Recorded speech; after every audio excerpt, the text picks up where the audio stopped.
I want to kind of thank everybody for attending. First of all, I know everyone's busy, and to take time out of your schedule. I know I do a lot of these webinars as an attendee, and I always want there to be good information. So I think we'll have some of that tonight. We've already kind of talked about this at length together, as well as, kind of looked at the slides and some awesome stuff for runners of all types. I think there's going to be some things that are tailored to the high school runner, track and field, cross country, but I think there's going to be information that's going to be really valuable to half marathoners, and then the questions that were sent in ahead of time. There's great questions there. So we'll be doing kind of a Q&A at the end. I want to also make a note. We have Dr. Garrett Hyman will be here on Thursday, March 30th at 7 p.m. and he'll be kind of going over diagnostic ultrasound. So he's a great doctor, good friend, good colleague. Played soccer with him. He's on the USA senior medical soccer team. So he travels around the country and the world playing on the medical soccer team. Didn't know there was a thing until he did it, but he's a great player. Anyway, so I'll kind of introduce Kaitlin here. And if there's any questions, make sure to kind of shoot them in ahead of, during the webinar here. There's a button on your Zoom, which everyone is probably familiar with at this point, called the Q&A or the chat. So just click either of those, type in the question if you have one. We're going to try to keep it a little less formal than some of our previous webinars. So I think this is like our 30th webinar or something like that. So we've been doing quite a few of these that started during the pandemic. So, and also at the end, we'll have a link to the YouTube page. So if anybody has friends that want to see this and they miss it, we'll have a YouTube, and inside the YouTube, we will have the YouTube, kind of show notes or the details below.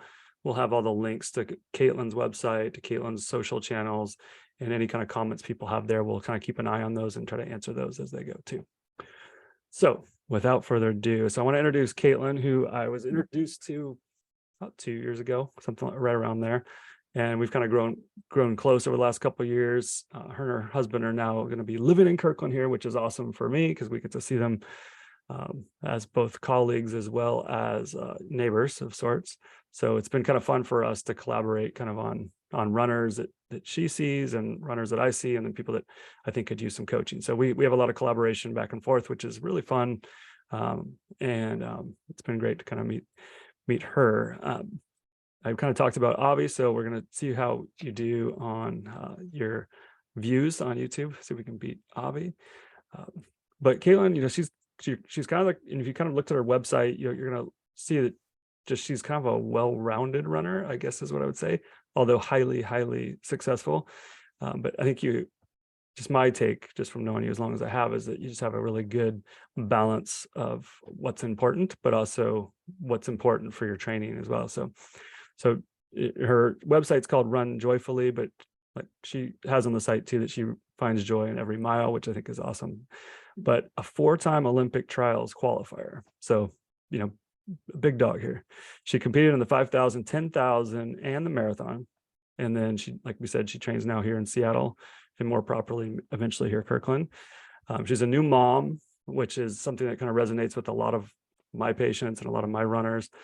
So she knows how to balance things. She also is, mom to a dog named Moose, who's a chocolate lab rescue. So we have had 2 rescues ourselves, and I also run with my dog, but we don't always recommend that. And Moose has his own issues. But Kaitlin, back in the day, ran at University of California, Davis, which I don't think I've shared with you, but I do have family that went to UC Davis as well.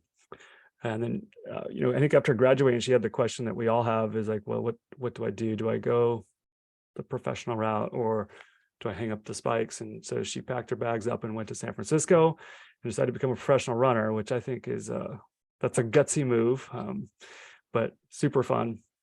So for a couple of years, she trained in San Francisco, getting ready for the 2012 trials, and just kind of an amazing journey.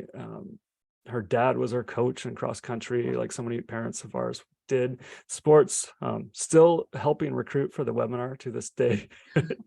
Yeah. Awesome dad, just like, Hall of Fame dad. In 2012, she achieved the Olympic Trials in the B standard and the 10,000 meters, running, that's an amazing 33:01. That's moving. And came up just short of the A standard. So just narrowly missed competing at the trials. So I probably would have seen you there because I was doing some work at the trials those years. And then 4 years later came back, and in 2015 ran the Olympic standard 10,000 meters in a 32:09. And people that are actual runners can appreciate these times. And then in 2016 made her first national team. That had to have been awesome, right? That was amazing. Yeah, you get that box of USA gear. It feels made. It feels very real. I've only had it as a training team staff, where you get the gear, and it still feels pretty cool.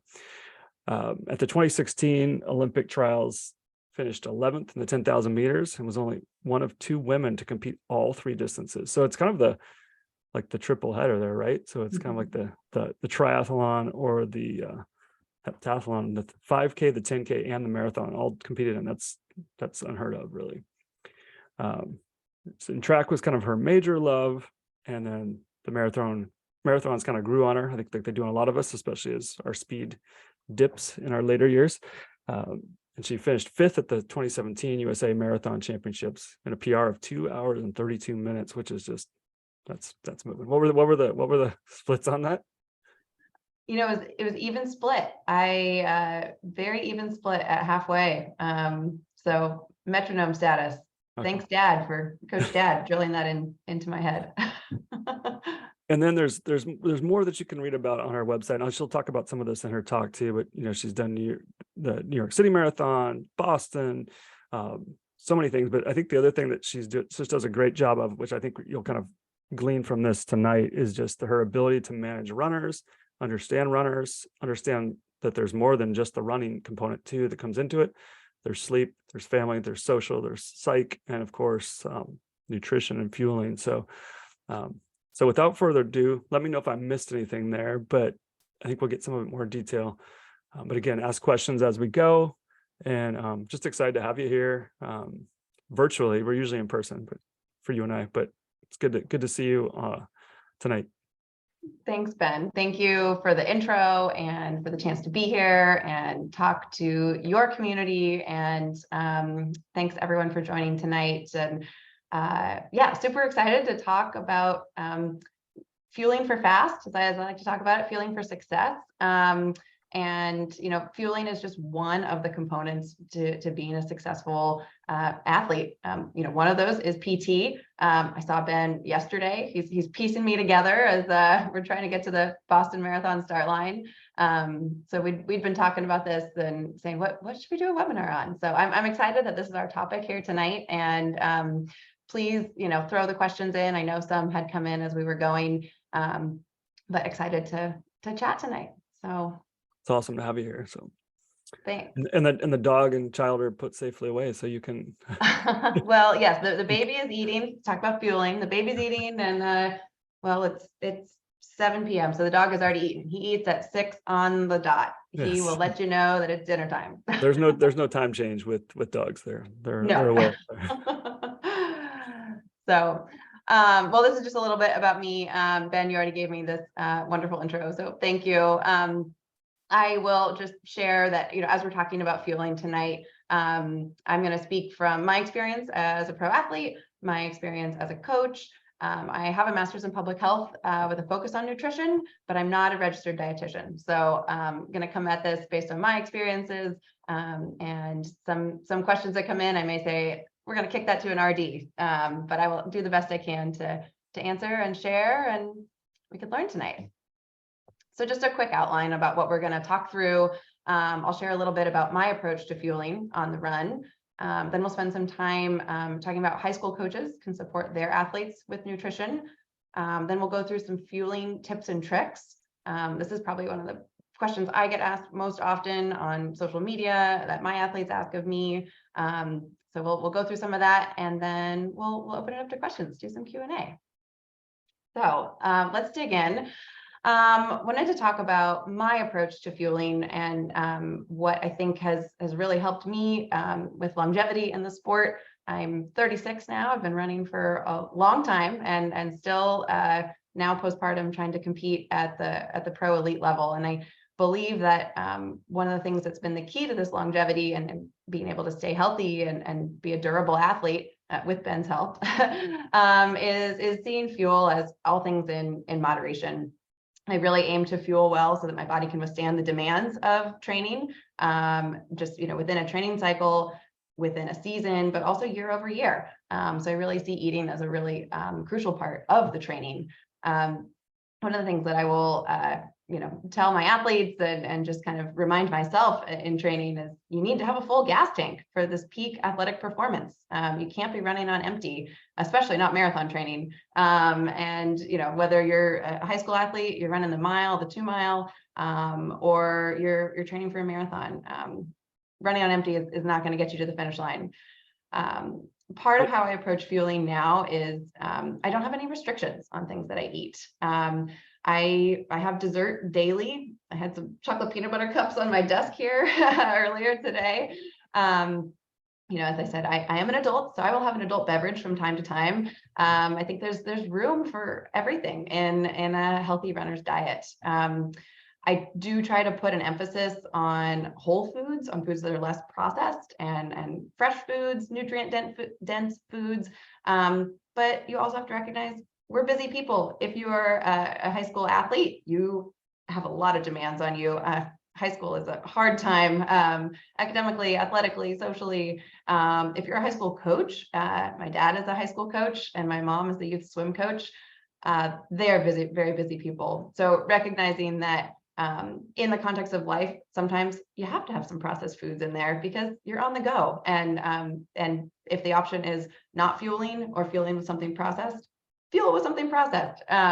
So, I've got kind of my Mary Poppins bag as I'm going around that's got how many kinds of snacks in there on the go, and now snacks for my son too. Yeah, so that bag's probably grown over the last year here. So Yes, it has. And now my son wants to share my food, and I have to say, wait, no. Okay, I've got calories for me, and then I have stuff for him because yes. I need to be fueling.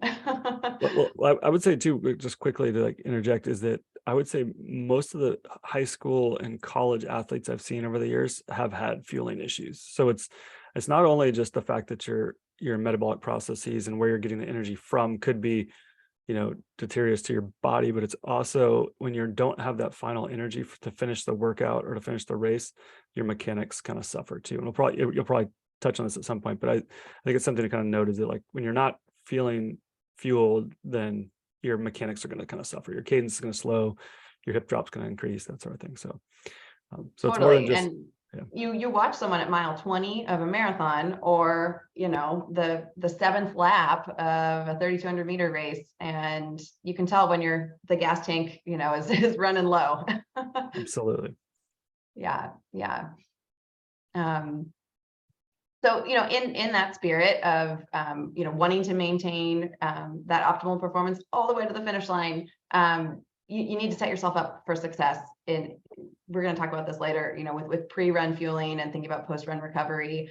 But one tip that it sounds so simple, but I really try to subscribe to it, is just eat when you're hungry and stop when you're full. And when you think about yourself in training and trusting your body in training, we were talking about splits earlier in the marathon. I even split the marathon, down to the seconds, because I knew that internal body clock, like a metronome. You train your body to be this fine-tuned machine, and we really respect that when you're racing.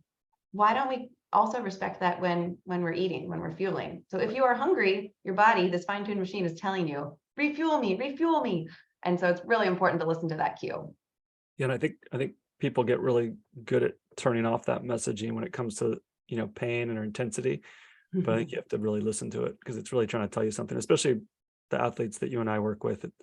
They're have really strong body awareness, and so they should can't override that. That's for sure. Yeah, pay attention. Yes. It's a fine-tuned machine. I know we do with our children, right? Because if they're not fueled, it's going to be meltdown. So oh yes. Yeah, we're avoiding meltdown downstairs. Dad is on dinner duty. So yes. The other thing that has been an evolution just in terms of my approach to fueling. I came of age at the time where it was non-fat everything, and we were afraid of fat, and fat was a bad word, and it was you're just buying non-fat everything. That was my Starbucks order: non-fat latte. Yeah. God forbid any fat. And I think there's been this shift in our education and understanding that fats are not the enemy. fats are actually really crucial for your brain health, for reducing inflammation, and then for helping you absorb the nutrients as you're fueling. And so don't fear fat. And that was an evolution for me as an athlete. I think the messaging has changed, and hopefully young athletes are not getting that same message that I got as a younger athlete. When I think of yogurt as my kind of example. When I was a younger athlete, you'd get this non-fat yogurt and it would taste terrible, right? And so they fill it full of sugar. Yeah. And so that's something I'm, cognizant of when I'm making fueling choices, is not being afraid of the fat. Avocados are your friend, healthy fats are your friend. And then just being a little bit more cognizant of the sugar content. But Absolutely. It's something noteworthy too. I think when people go gluten-free, it's not a statement about gluten-free, but you have to also be careful, because when the gluten's taken out, many times sugar is replaced. So it's kind of a similar thing to your non-fat Starbucks. It's kind of like you totally. Yeah. What are you substituting to make it? Make it taste decent, palatable to the, to the tongue, to the palate. Yeah. So that's my approach broadly. You'll kind of hear these themes as we go through here. But want to spend a little bit of time talking about, for high school coaches, the role that you can play in supporting your athlete nutrition for the coaches on the call. I think of this kind of as a three-pronged way, through education, through modeling healthy behaviors, and then through connecting your athletes. So we'll kind of dig into each of these three. So as we were talking about with my approach and how we think about food, coaches play a really important educational role for your athletes. And sometimes you are the first person to have this conversation about nutrition as a key component to athletic performance. And so any conversation I think that coaches are having with their athletes around food should really come from a place of positivity. And we should not be focusing on, don't do this, or this food is bad, fats are bad. No, we would rather be talking about food from a place of empowerment and seeing food as this kind of tool in our toolbox for running fast. We've got all these tools to help us achieve athletic performance: a foam roller, going to physical therapy, seeing your athletic trainer, taking a rest day. These are all tools that you have, and food is also a tool in that toolbox to set yourself up for fast running. And I haven't coached as long as you, but I did coach for about 7 years at the high school level, and a little bit helped out at the college level. And I've never, in my time, and you might be able to find an example, but I've never seen a distance athlete or track and field or cross country that I'm like, well, they're eating way too much. So I think it's something that, we could kind of joke about it, but it's also something that's definitely safe to just, I would err on the side of being overfueled and feeling like you're fresh at the end. So totally. I mean, we were talking offline before we started, Ben, but talking about bad fueling experiences in a marathon, and being underfueled in a marathon, let me tell you, is not very fun. And just getting your nutrition wrong in a marathon and having some GI distress, also not fun. right. But and you'll see so many times, and this is what I know you do a great job of coaching people on this, but people that change their diet or their calorie intake or the time of the intake the day or the week of the race. So they've done stuff they've never done before, and they're like, yeah, I think I'll have 2 goos and I'll take a goo on the run, but I haven't had goo all year, or the little shots of caffeine. And so the consistency is so critical, like knowing your body going into whether it be track and field season or marathon season. Yeah, and don't try anything new the night before. That is not the time to have sushi if you haven't had sushi. I had an athlete do that before the Boston Marathon, and not fun. So yeah, practice in practice what you want to do on race day. Yes. So yeah, I think for coaches, just how you're talking about food, and to Ben's point, err on the side of more, not less. From a training perspective, just from pure running, I always try to think of myself as a coach who'd rather get someone to the start line a little bit undercooked than any bit overdone. And I think you can use that similar, you'd rather have the gas tank, totally full than any bit running on empty from a fueling perspective. I like that. That's like a coach bumper sticker right there. T-shirt. Yeah.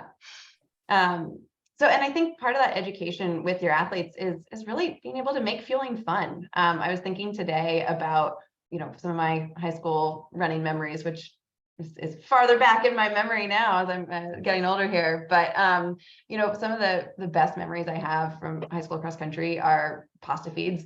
And I think coaches, your ability to facilitate that and focus on community with your team building through food in a really healthy, positive, food is your ally way. Pasta feeds are a great way to do that. As a pro athlete, my favorite part of being a pro athlete would be going for a long run with your teammates on a Sunday and then going out for post long run brunch. Like those are the highlights of my pro career.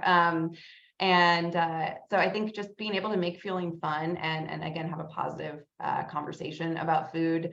I'm a really big fan of the Run Fast, Eat Slow books from Shalane Flanagan.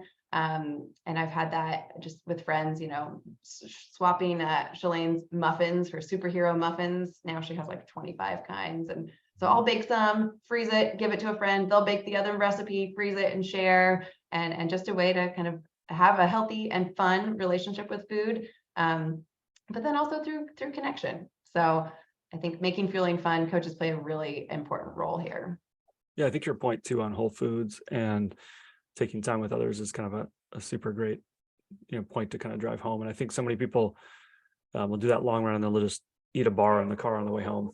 And you kind of need to look at your bars too and see what's actually in that. It's because it's predominantly for a lot of the, mainstream ones, it's a lot of sugar. It's not a lot of complex, good ingredients for yourself. So right, the right mix of protein and carbohydrate and fat.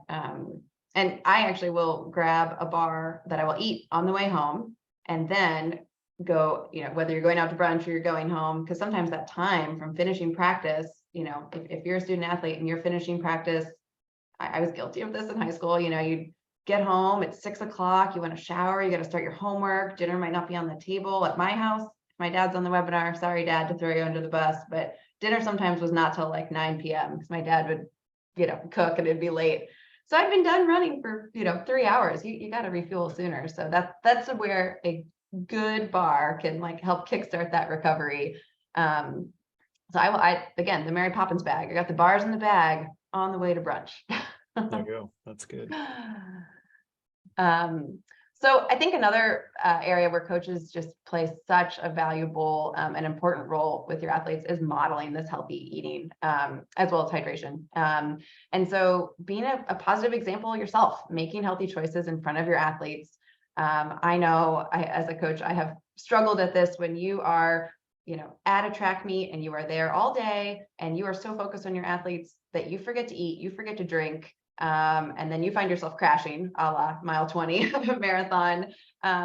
You want to be modeling to your student athletes and demonstrating to them the importance of fueling for success. In your case, fueling for success as a coach, and then for them fueling for success as an athlete. And so just being really cognizant that they are watching you, they are learning from you. I am really aware of this as a pro athlete on social media. So the picture here is me having some Krispy Kreme after being the top American at the Cooper River Bridge run. They had a Krispy Kreme truck, and you better believe I was right there. I wanted my donuts after the race. The sponsorship right there. Wait, I think too, take a donut sponsorship. I would. Not too proud for that. The other thing to kind of think about too is in track season right now is that a lot of people have events that are early. I know myself, I was a 100-meter runner and 110 hurdler, but then I'd also run the 300 hurdles and sometimes the 4x4, and all of a sudden you're at a track meet for 4, 6, 8 hours if it's a district or a bigger invitational. You need to really have kids have their bag packed well, and if you don't think that's happening as a coach, I think you need to have some things in your own bag, your own Mary Poppins bag for the team. If you see kids that are going to be just kind of laying around and they're going to have a very lethargic second or third race later in the day. So just kind of a little pro tip there that I noticed over the years. Totally. I mean, yeah, track meets, how many heats of the hundreds are you going to have? You're there sometimes late at night. I would run the 10K. It's always the last event. You're at the track, under the lights, the last people there.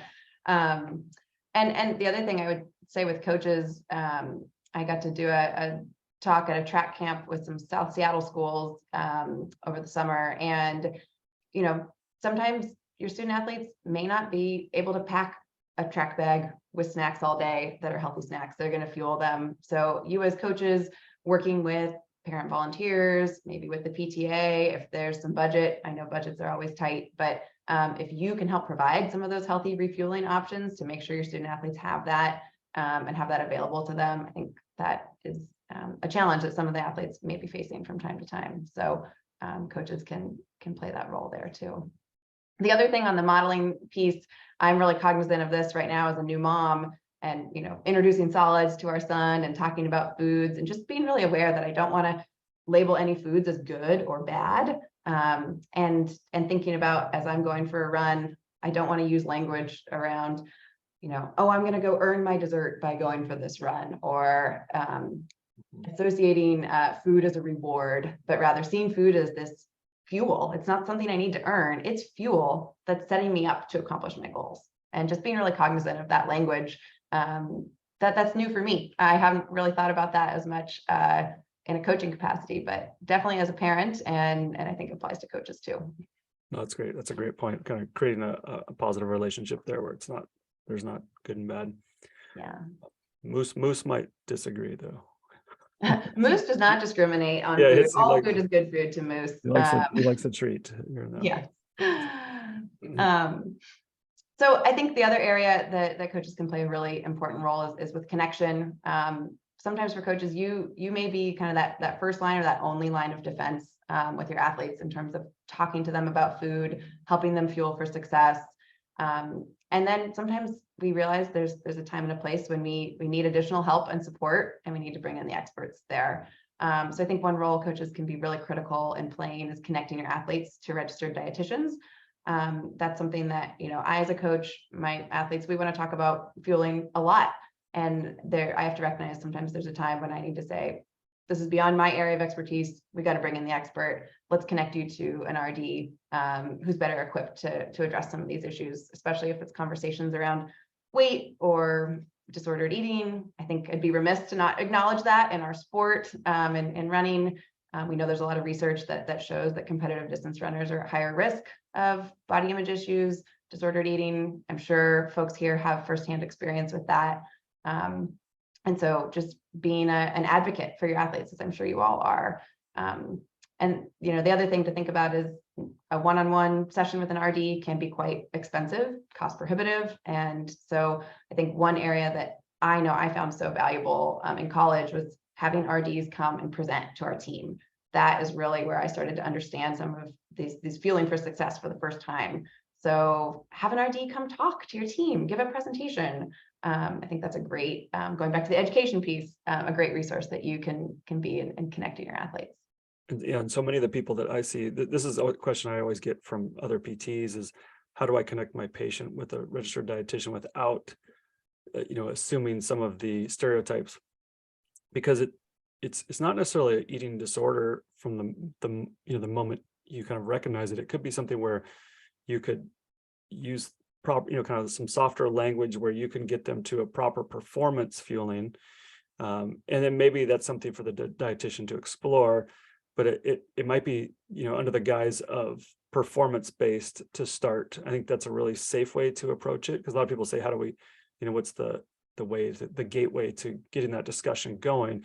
If you come in as a therapist or a primary care physician or a coach and you're like, oh, I think you have an eating disorder, like they're going to immediately turn you and stop listening to you and probably not follow your advice. I think if you can kind of explore that kind of more gradually, I think many times you can have some great success. Yeah, I think that performance perspective is a really important way to go. And having, been a high school and college athlete who, I think we think of that word eating disorder. It's a scary word. It comes with a lot of stigma. But there's a range of behaviors that may fall within disordered eating. And you're coming at it from a place of, I want to help you achieve your best on the track and off the track. And so when it comes from that place of caring and around, I want you to be able to accomplish your goals on the track. And it's a place of caring and performance. It's an easier conversation to have. and Kaitlin has an RD that she really enjoys working with and collaborating with, and is a great colleague. So I'll have that in the notes afterwards, and maybe you could kind of give her a shout out, because she seems like she just does a great job.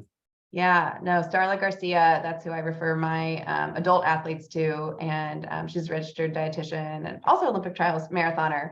And she has a new course coming out, a couple different ways to work with her and get support. So yeah, we'll throw Starla Shines on Instagram.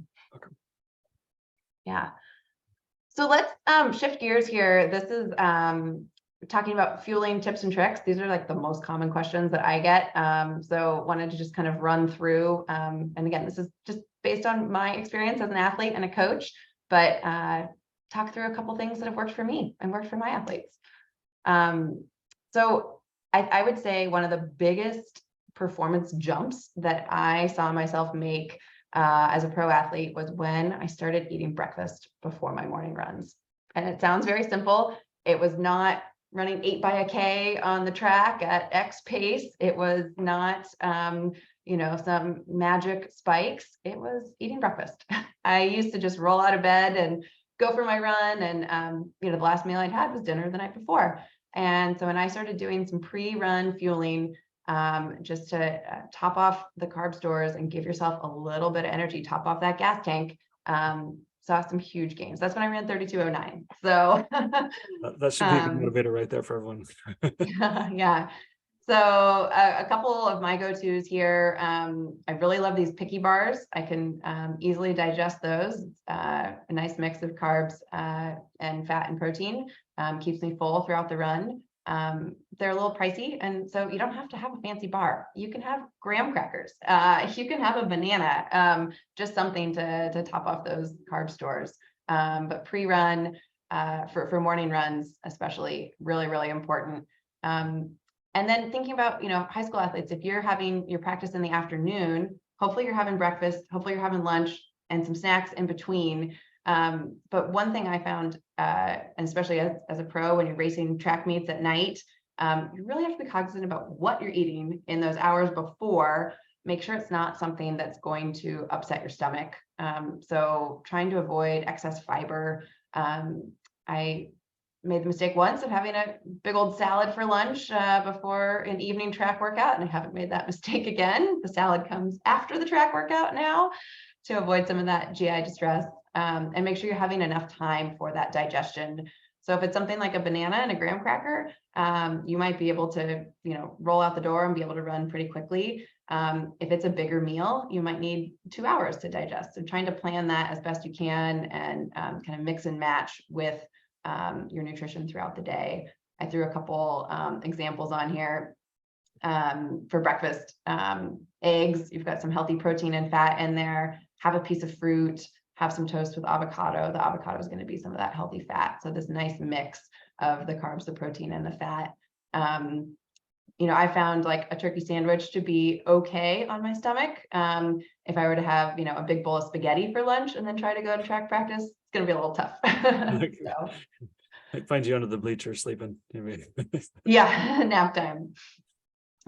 So yeah, and then the pre-practice snack, trying to find something that's going to be more easy to digest because that's going to be closer to your practice time. Pretzels is one of my go-tos. There's like easy to get down, got a little salt. Got those in my Mary Poppins bag. Yeah. One of the things that I don't even know if you guys kind of followed along with this too, but when I was doing some work with USATF and we were looking at Olympic trials, we were, something to kind of you'd be cognizant of or aware of is that when you're flying time zones. So I know some people on this webinar are probably competitive, half marathoners, or even ultras that, might travel a couple time zones. Well, it's going to do a couple things. One, your circadians are going to be set off, probably at least a day per time zone, but also the time that you're going to ingest food is going to be off too. So something to think about, if you're not used to running in the morning, your race is in the morning, you're going to need to figure out that fueling schedule so that it's almost like studying for the test. You got to mimic kind of race conditions, like what that's going to look like. So if your race isn't, like you said, like a later event at the track meet, then you need to maybe kind of adjust for the season or for that week or for a couple of days ahead of time. So you're not in this kind of starvation mode right going into your competitive event. Totally. I mean, that is, as I think about folks coming from the East Coast, coming out to run a West Coast marathon, the 7 a.m. start is going to feel like 10 a.m. to them. You may have had breakfast and second breakfast by then. Right. Or if you're taking the bus, out to the Boston Marathon start, you got to pack some snacks to bring with you on the bus. Boston's a later start, and so you definitely want to be factoring that in. And I think evening track meets are probably the hardest. That was the one I always struggled with the most. And honestly, I would get this big loaf of the cinnamon bread from Trader Joe's, and I just ate a bunch of cinnamon bread with peanut butter because I know I can digest it. And it's not nutrient dense. It's not everything I said before that you try to do, but when you need those carbs and some healthy fat to keep you full and no GI distress on the track, cinnamon toast and peanut butter. And I would say, if you're a high school athlete, avoid the concession stand until you're done running, then go to town. But have something a little more whole foodish beforehand. For sure. And then post run, thinking about getting that refueling going. I've got a little post run smoothie here. That is my go-to. We're talking about the timing of getting that refueling in. Being a newer resident in Seattle, and the rain that is ever present here, I will come home from a run. I'll just be cold and wet, and I just want to get in the shower and take a nice hot shower. And I've done this too many times where I stand in the shower for half an hour and then I haven't started the refueling process. So I'm a big fan of the shower smoothie. Just, kickstart the refueling before you can go have a full meal after. And so that's, you can have a shower, picky bar, granola bar, that'll do the trick too. But get that refueling started. And I really try to do that at least in the first 30 minutes. If it can't be the full meal, just get something in so you can start that active recovery as quickly as you can. I think we fell victim to that when we were doing a lot of our training, my wife and I, is that you'd come home, you do that long shower, and then you go through the phases while you're in the shower. You're hangry when you get into the shower, and then after the shower, you're kind of lightheaded and you just want to lay down, and you still haven't fueled up, and then maybe the next day you still have you're running another 8 or 10, and it's just you can't do back-to-backs if you're not feeling well afterwards. So no. Well, and I would say the other thing that I found was when I started to dial in on the post-run refueling and getting that recovery started, that allowed me to then train at a higher level. I could handle more volume. I could handle more intensity. So again, this is all part of eating is training. So getting that food in early. I used to, finish a long run. I just be laying on the couch for the whole day, kind of useless. In college, it was terrible. That was your time to study. And I was like, I'm useless now. But if you were refueling, it really is going to be much more, you can be productive after a long run. But you did graduate. You made it. I made it. I will have it's helped me as a mom now. I will do a quick plug right there. And I've been privy to a number of Kaitlin's coaching. This is my plug for you. Coaching spreadsheets, and they are extensive and well thought out. And she does have breaks in there for both volume that make logical sense physiologically and with periodization, but they also have I think reasonable pragmatic things such as meals and sleeping and days off and fun activities, things that you can kind of actually do to kind of not burn out as a runner. Try keep the joy at the forefront. That's my job. Well, we'll run through these I think this is the last one, the pre-race eats, and then we can go to Q&A. But this is probably like the most requested thing I get in my Instagram DMs is, what do you eat before a race? And what are you feeling with? So this is a picture of my breakfast before New York City Marathon. I brought this bread actually from the bakery that I go to because I was a little type A and just wanted to control all the controllables. So I brought my own bread and peanut butter, and I brought my French press. You don't have to go quite as type A. Any bread and peanut butter will do. I think I put honey on this one, bread and honey, but and peanut butter. But Yeah, that for me, I know it's got this nice combination of the carbs, and the peanut butter adds a little bit of fat to keep you full. And I need the coffee for sure. This is timestamp, I think 5:50 in the morning for this one. So I know that works really well for me for a morning race and is going to keep me fueled. And if it's a marathon, I'll be fueling in the marathon too. We can talk about that. But yeah, that's my go-to. And that's you said, what time would you have that for if you were doing Boston or New York? What time would, if the race is at say 9, would you eat?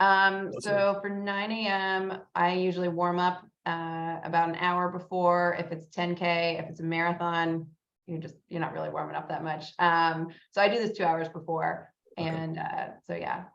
And actually, if it's a marathon, I'm going to top it off with some liquid carbs before too. So kind of a second refueling.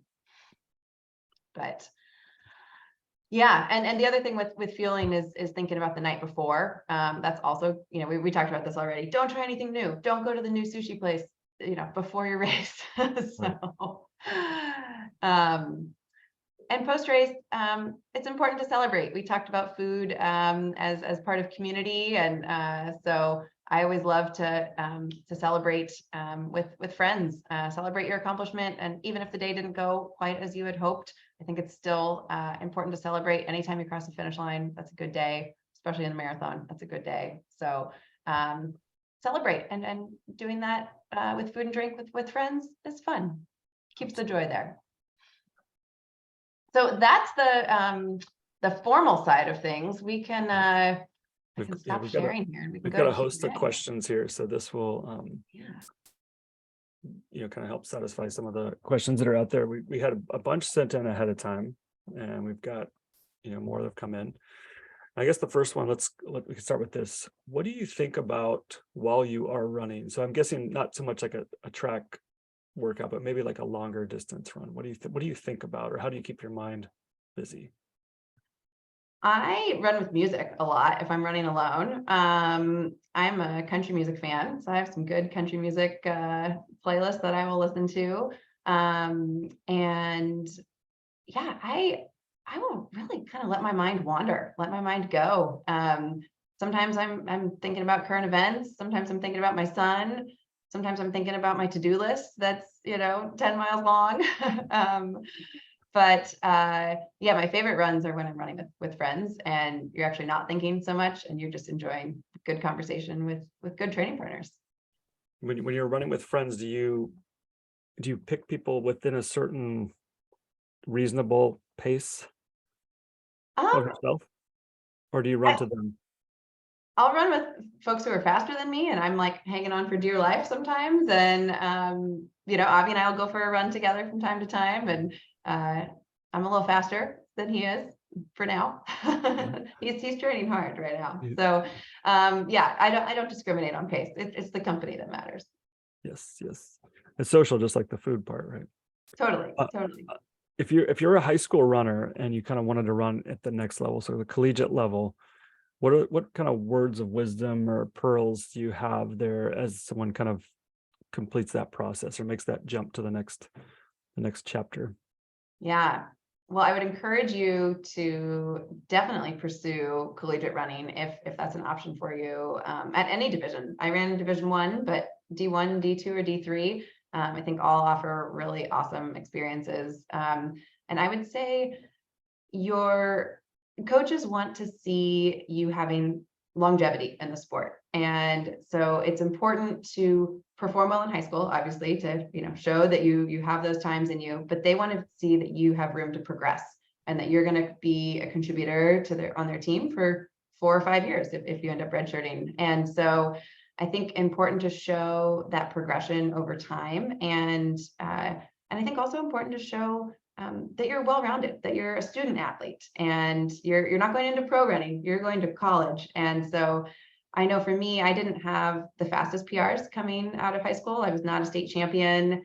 I wasn't even a section champion in California, but I was involved in extracurriculars, and I had a good GPA. And so I tried to kind of bring all of that together in the recruiting process and say, I'm willing to work hard for you and show that dedication. I didn't have necessarily the PRs to do the talking, but I tried to say I will be the best student athlete I can be on your team.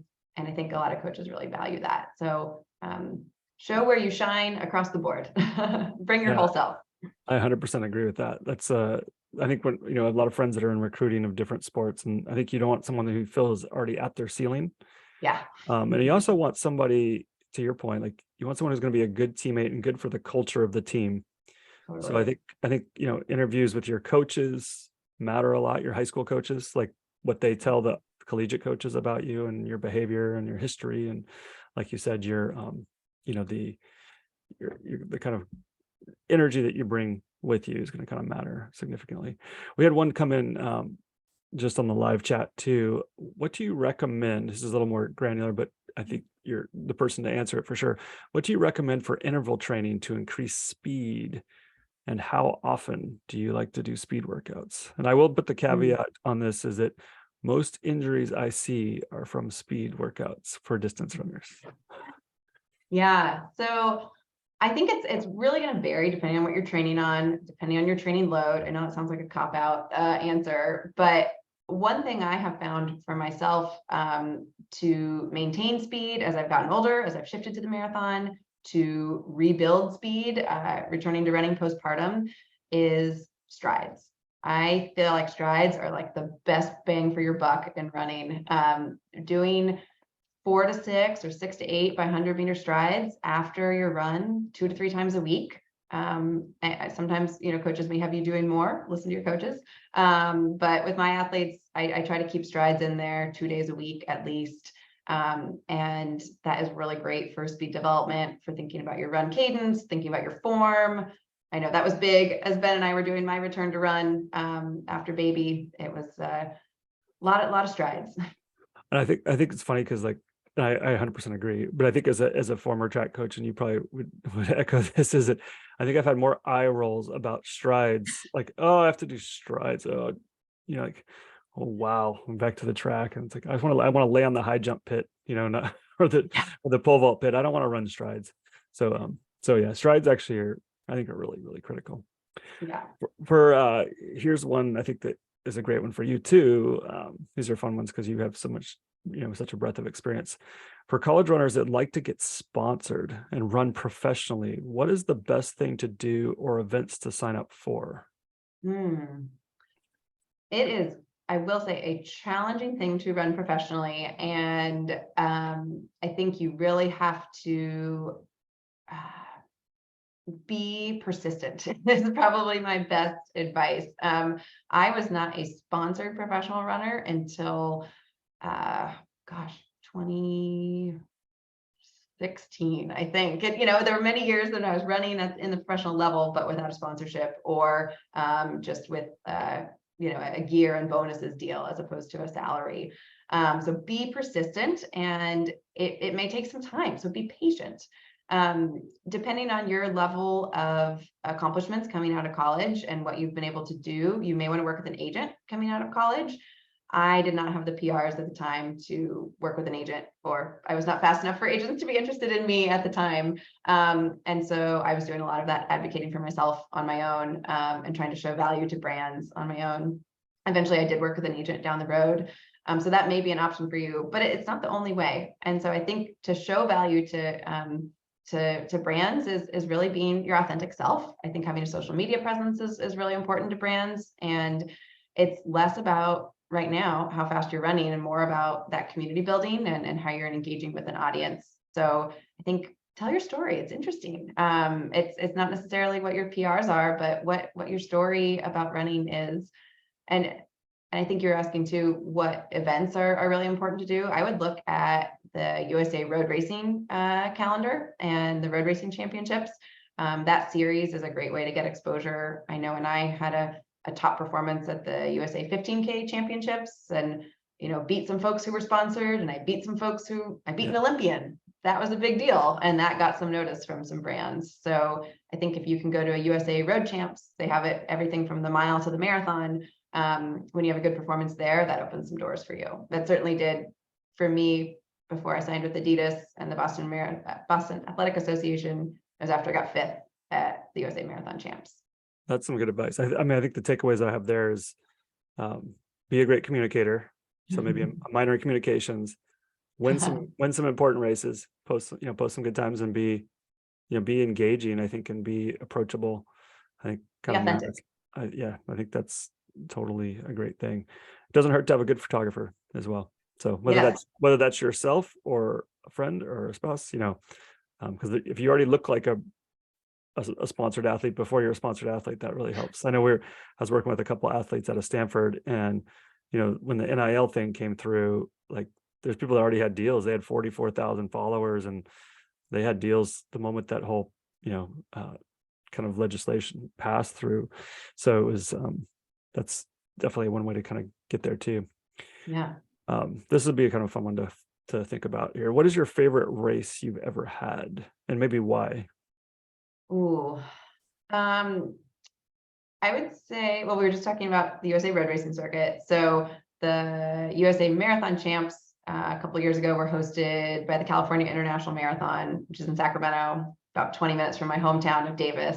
And I got 5th there, which was awesome. And it was a big PR. And it was just such a special day because it's my hometown marathon. And so when you're the hometown girl, everyone's cheering for you. It was super fun. My family was there. My brother and his wife live in Sacramento. They were there. Like old high school rivals who I used to, duke it out with. They were out there cheering or racing too. So yeah, getting 5th at CIM was probably my favorite race. And I recommend that I go to that race every year, whether I'm coaching or racing.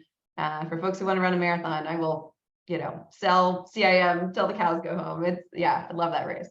Yeah, you had how many athletes at CIM this year? Gosh, like 10, I think. Yeah, it was a big running joyfully day. And then your brother, have him in the audience. Her brother, for everyone who doesn't know, is a really, really high level runner as well. So it runs in the genes. So strong running family for sure. In the Seattle area, so this may be more Seattle specific, what's your favorite training run? Like what area and kind of why?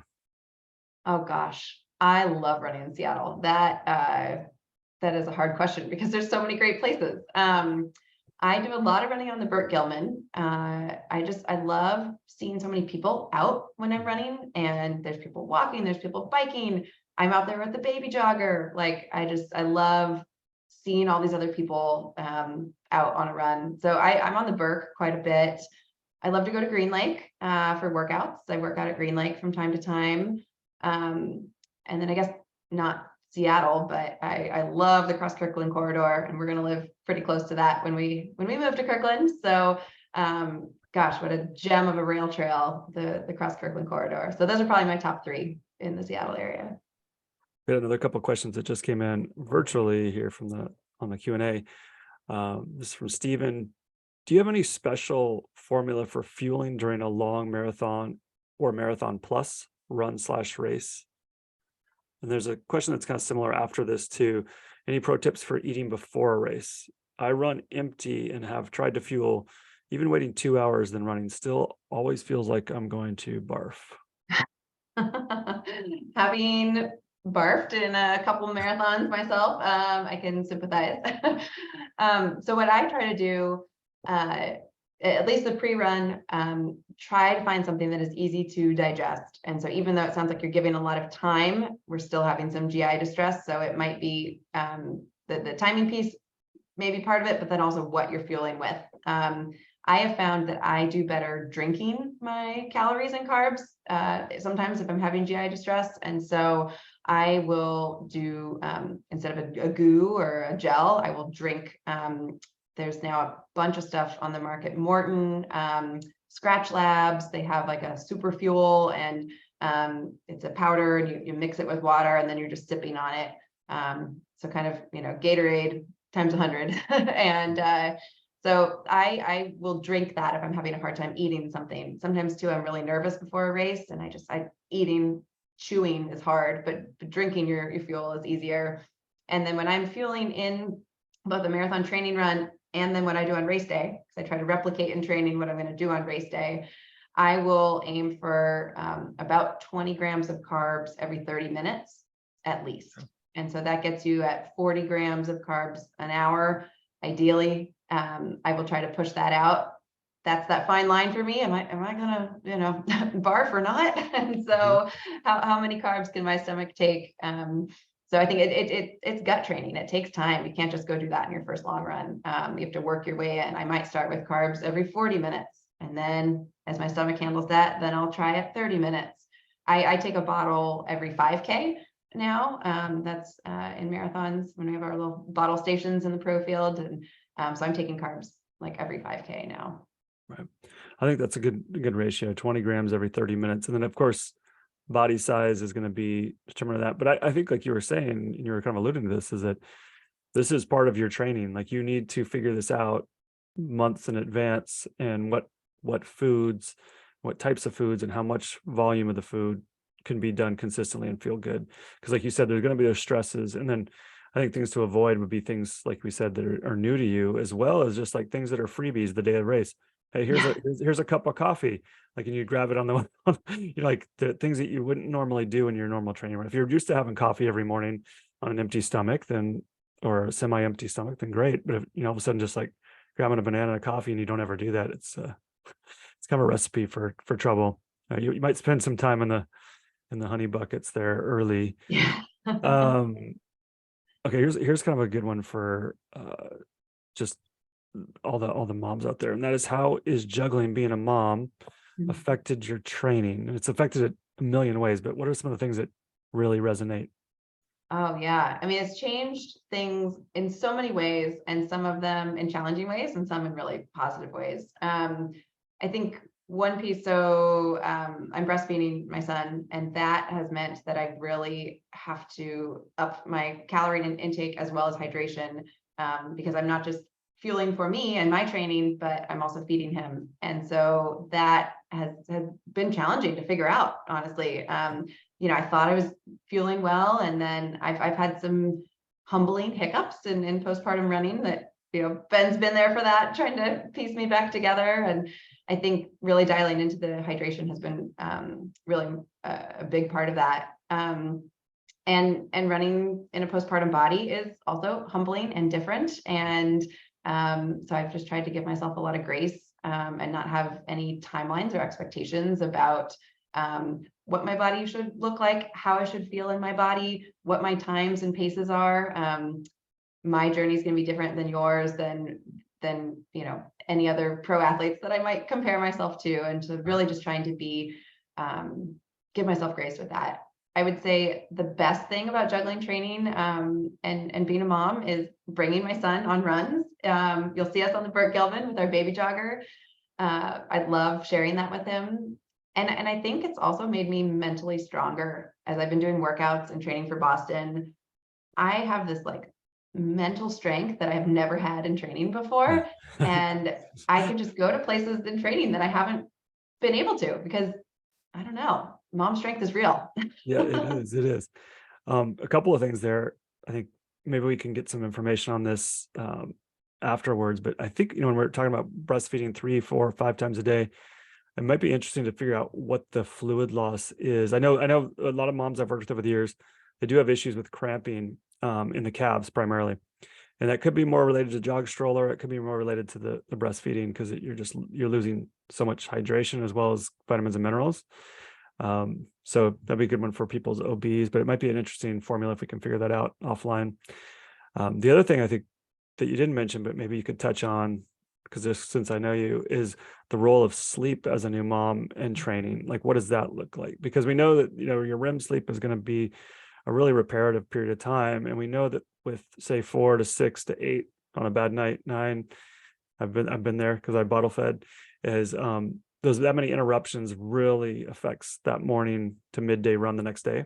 Any thoughts on sleep, on zombie running? Oh my gosh, no, so many. And I think you were helping me navigate this, because if you had just a bad night of sleep and you had a run on the schedule and you want to do it, I think you really have to say, I got to be flexible. I didn't get that recovery, and you're respecting that your body is not ready to go. Just because something's on the schedule, we may need to adjust. And so I think definitely early days, the first couple of months that I was back running, I had a plan, and that plan had to be really fluid and really flexible, and move things around if I wasn't getting the sleep.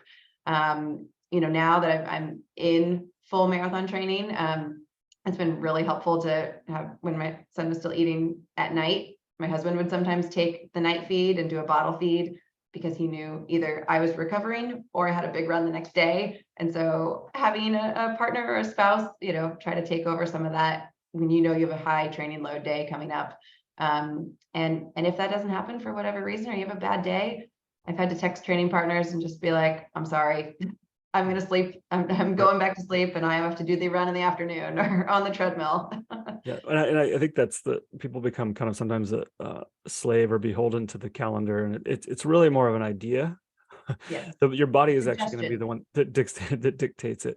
But I think there's all those factors that we were talking about. So there's, breastfeeding and possible dehydration and vitamin mineral deficiency. There's lack of sleep. There's disruption of schedule, and there's also something that, we talked about, kind of depending on the type of birth it was, cesarean section, kind of more core musculature. Vaginal birth could be a little more disruptive to pelvic floor, and both for those. But I think the other thing that kind of goes unnoticed is just the difficulty of like weight loss. So this is kind of running in concert. What we're talking about tonight is that a lot of times the new mom that I've seen over the years is like trying to lose weight, to get back into shape, whatever that means, back into shape, and train and breastfeed and not sleep, and have pelvic, kind of core instability. It's a little tougher than what it is for the dad. The dad is just dealing with sleep issues. So the training, just sleep. Nothing. Yeah. But I mean, you're kind of seeing those with a lot of your athletes probably too, the multifactorial 4 or 5 different variables kind of feeding in, and then you're trying to build a program for them. That can be kind of challenging. Yeah, one of my longtime friends and longtime athletes, she is coming back, got clearance from the pelvic floor PT, we're good to go. And I think she had hoped that she would be further in her postpartum fitness journey than she is. And so we've been talking about, yes, we thought we were going to be going on all these walks and then starting to incorporate more strength work before we do our return to run. And it's really having to accept that we may not be exactly where we thought we were going to be. Like you said, the plan is written in pencil. It's a suggestion. And we might see someone on Instagram who's doing track workouts at 6 weeks postpartum. That's not your journey, and that's okay. And Right. so, really accepting that it might look a little different than you might have seen, and Instagram is only one snippet of what's going on, and a lot of it really is depending on how much help and support you have at home. And it's a challenge if you don't have childcare, if you don't. You've had to go back to work, your partner's going back to work, you might be doing it alone if you're a single parent. So you've got to factor all those things in. And I think that's so important as you're building a plan, and helpful to have someone else to help you with that plan. I have a coach, helping me, supporting me in that. And we had a spreadsheet of Ben helping me come back. I think early on, I think partner selection becomes increasingly important throughout our life, if you're so fortunate. Here's another question, kind of back to sponsors, and we're kind of jumping around, but just kind of following the questions as they come in. What do sponsors expect when you sign a contract? And what does a contract look like? Is that a couple years, or is it a year? Is it a race? So a contract with a brand, an Adidas, a New Balance, a brand like that is often going to be a multi-year brand deal. And often it will align with the Olympic cycle. So depending on when you're signing the deal, it could be just 1 year if it's right before the Olympics. If you performed really well at the end of an Olympic cycle, you made an Olympic team, you might be getting a 4-year deal.